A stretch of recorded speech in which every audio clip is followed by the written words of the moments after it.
Here I go again, starting a project and not making a video. But we're not that far into it, so here's the video. What I'd like to do is mount this on the side of my mill. It's a mister. Grab the end here. You just put that in a bottle of coolant, and this will be the misting nozzle over here. Now there was a problem with this. The part that screwed onto here had a leak. And after putting lots and lots of pipe tape on this piece here, which is the shutoff valve, I discovered that the casting was porous and it was actually leaking air through the casting.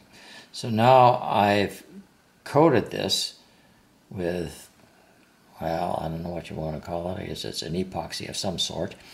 But hopefully that will stop the leak. And once this is dry, I'll be able to reassemble this and put that back together. So it's going on the mill, and we'll take a little trip over to the mill here. And I've drilled 2 holes in here. They're 800 thousandths center to center. And I'm going to get a measuring tape and I'll tell you how high off the base that is. Just in case you have one of these mills. It's a King mill, KC20VS-2 is the model. And we'll see if we can't find a measuring tape and get that dimension for you.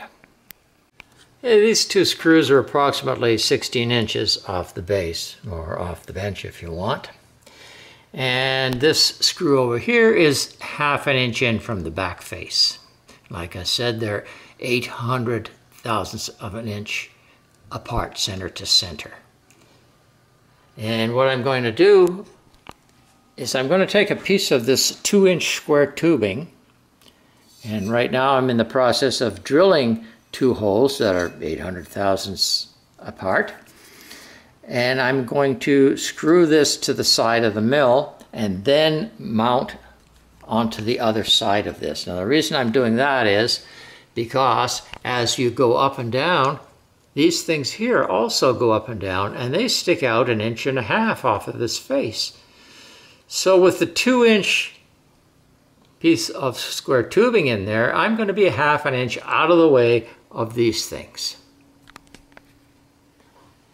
So we're just about to drill the hole all the way through because they're just going to be clearance holes. I'm going to put the screws inside the tube and hold it on right here. The other side will just be clearance so I can get a wrench in to turn those screws. These 2 holes are just a little extra large, a little bit of clearance for the Allen wrench to fit through so that we can tighten the 2 Allen head screws that are going to go through these 2 holes and into the column or the back support of the mill.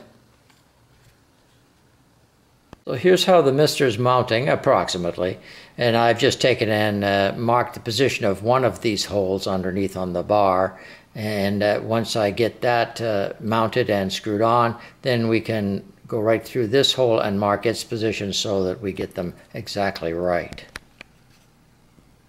We finished drilling the holes, mounted the cube on there, and these holes for clearance work fine for the wrench to go through on top here.